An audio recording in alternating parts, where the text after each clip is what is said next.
खुलुमबाय अनलायग्रा खृष्टनि सिबिग्रा आंनिबो आंगोनि खृष्टनि बिदा फंबाय साफ्रोमखौबो आरो आंनि बे सैथोनि लामा इटिसिनि गेजेरजों आं मोनसे बाइबेल फरायनो हास्थायदों बेखौ मोननो हागोन जहननि 6 68 आरो 69 बेबादि लिरनाय दं सिमन पेटरा बिखौ बुंफिनबाय फोरबु जोङो सोरनियाव थांनो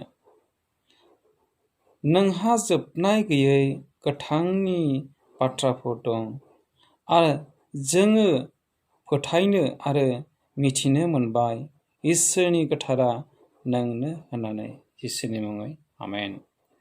अनलायग्राफोर जोङो बे बाइबेल पडनि गेजेरजों जोंनि रावजों जों मिथिनो मोनबाय आरो जों खोनाबाय।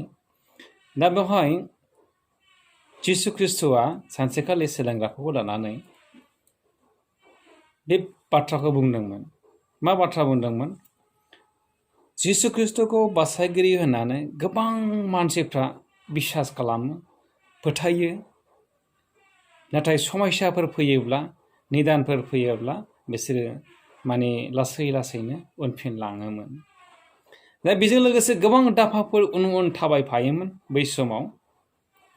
गोबां हाजार मानसिफ्रा बेनि उन बिसोरो फैफादोंमोन।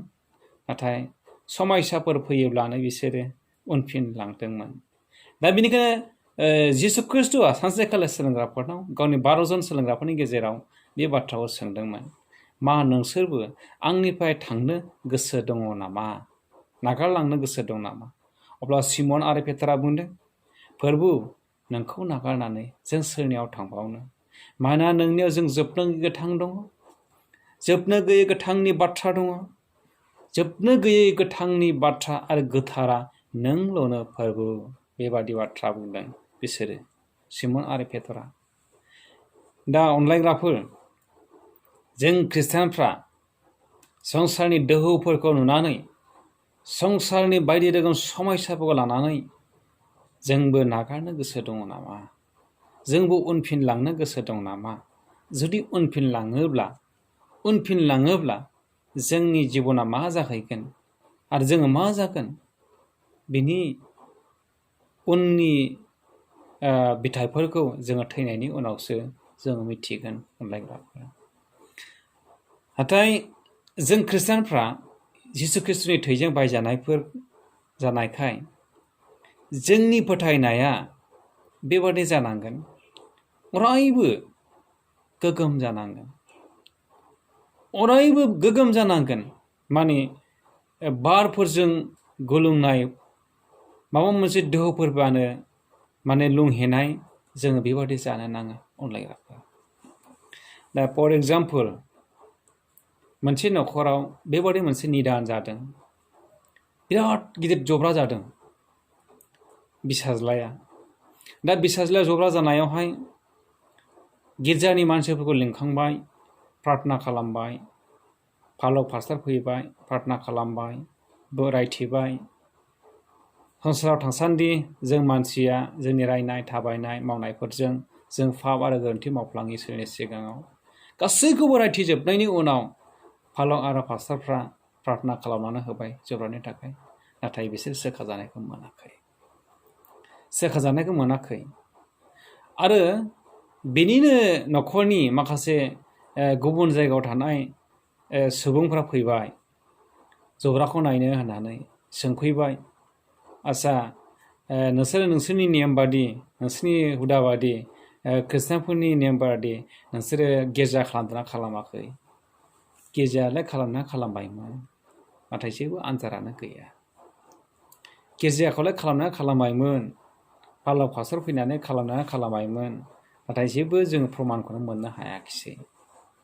दा बेबादि बाथ्रा जोंनि खुगाफोरनिफ्राय ओंखारो, गुबै खृष्टानफोरनिफ्रायबाबो ओंखारो, नर्मेलि खृष्टानफोरनिफ्रायबाबो ओंखारो बे बाथ्राफ्रा। नाथाय अनलायग्राफोर बेजों जोङो गावखौ माने मा परिचय होनाय जायो? जोंनि फोथायनायखौ जोङो दुरबलथा परिचय होनाय जायो। जोंनि फोथायनायखौ जों दुरबलथा परिचय होनाय जायो। मानोना जों खृष्टियानफ्रा इसोरनि फिसाफोर जानायखाय जोंनि गासै सर्बांगिन समस्याफ्रा इसोरनि। मानोना इसोरा जोंनि इसोर आरो जोङो इसोरनि फिसाफोर। जोंनि गासै जिबन, जोंनि गासै समस्या बेनिनो, जिसु ख्रिस्टनिनो। दा बेनिखायनो अननायग्राफोर, जोंनि फोथायनायखौ जों गोग्गोम खालामनांगौ। जोंनाव जुदि जग्राफोर जादोंब्ला, जोंनाव जुदि निदानफोर जादोंब्ला, जों इसोरनो खोन्थाबाय, जों रायथिबाय, माबा मोनसे लामा इसोरा होगोन। जों खोन्थाबाय, बियो खोनाबाय, खाथां बियो माबा मोनसे जोंनो लामाखौ दिन्थिगोन। बे फोथायनायखौ जों दोननांगौ अनलायग्राफोर। अब्लासो जोंनि फोथायनाया बोलोग्रा जायो। नाथाय जोङो दुरबलथा जों जुदि दिन्थियोब्ला, दा बेखौनो होनदों, मा नोङो आंनिफ्राय उनफिनलांनो गोसो दङ नामा? जिसु ख्रिस्टआ बेखौनो सोंदों जोंनियाव। मा नोंबो संसारनि दोहौफोरखौ नुनानै, संसारनि दुखु दाहाफोरखौ लानानै, संसारनि समस्याफोरखौ लानानै नोंबो आंनिफ्राय उनफिनलांनो गोसो दङ नामा? नोंबो आंखौ फोलानो गोसो दङ नामा? जों खृष्टानफोरा फोलानो गोसो दङ नामा? ना फोलांगोन नामा? नाथाय अनलायग्राफोर, सिमन पेटरा बुंदों, सासेल' बासायगिरि, बे जाहैबाय जिसु ख्रिस्ट। सासेल' गोथार, बे जाहैबाय जिसु ख्रिस्ट। सासेल' जिउनि बासायगिरि, बे जाहैबाय जिसु ख्रिस्ट। बेखौ नागारनानै जों रावनियावबो भरसा खालामनो हाया। जों बेखौ नागारनानै रावनियावबो जोङो थांनो हाया आरो रावनियावबो जों भरसाबो खालामनो हाया। बेनिखायनो बे बाथ्रानि गेजेरजों आं आंनि सैथोनि लामा इउटुब चेनेलनि मोजां मोनग्रा साफ्रोमबो ख्रिस्ट' सिबियारि, अनलायग्रा लोगो नोंथांमोननिसिम आङो बेखौनो रायथिबाय आरो भरसा खालामबाय, फोथायबाय। नोंथांमोनहा गाव गावनि फोथायनायखौ बोलोग्रा खालामगोन, बेखौनो दोनबाय। बासायग्रा जिसु ख्रिस्टनि मुङै आमेन। गोजोन्थों।